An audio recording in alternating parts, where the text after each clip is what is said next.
আমরা যারা নতুন উদ্যোক্তা আছি, আমরা খুব অল্প সময়ে ফল পেতে চাই। বিশেষ করে দেখুন, যদি একটা কৃষকের কথা বলি, যে একটা বীজ বপন করার পরে এই বীজটাকে আস্তে আস্তে আস্তে আস্তে আস্তে বড় হলে তারপরে কিন্তু ফল পাই। এবং আপনি যদি ছোট বাচ্চার কথা চিন্তা করেন, যখন সে পৃথিবীতে ভূমিষ্ঠ হয়, এরপরে কিন্তু তার মোটামুটি 2-2.5 বছর 3 বছর লেগে যায় তার কথা বলতে বা হাঁটা শিখতে। আর আমরা যখন বিজনেস শুরু করি, আমরা মনে করি যে অল্প সময়ের মধ্যেই আমরা বিজনেসটাকে রান করে ফেলবো, এখান থেকে প্রফিট আসবে।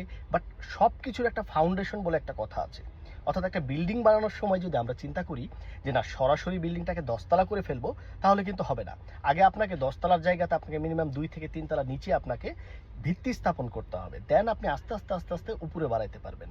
তো আমাদের উদ্দেশ্যটা যদি সঠিক হয়, আমাদের উদ্দেশ্য যদি সৎ হয়, তাহলে আমরা অবশ্যই চেষ্টা করব যে প্রতিটা রিলেশন, প্রতিটা বিজনেস, প্রতিটা অবস্থানে আপনার ভিত্তিটাকে আগে শক্ত করা। এরপরে আমরা ইনশাআল্লাহ সৃষ্টিকর্তার উপর শুকরিয়া আদায় করে সামনের দিকে আস্তে আস্তে করে এগুলে ইনশাআল্লাহ বিজনেসে আমাদের কোথাও কোনো লস থাকবে না, বিজনেসে কোনো ঝামেলা থাকবে না, আপনার লাইফেও কোনো প্রবলেম থাকবে না।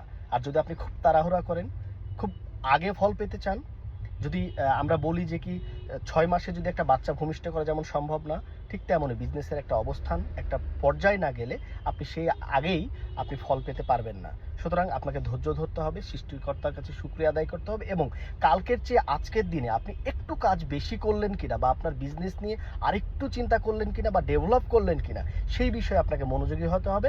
সবসময় নিজের কাজটা করে যেতে হবে, তাহলে আপনি সাকসেস অর্জন করতে পারবেন। ধন্যবাদ সবাইকে।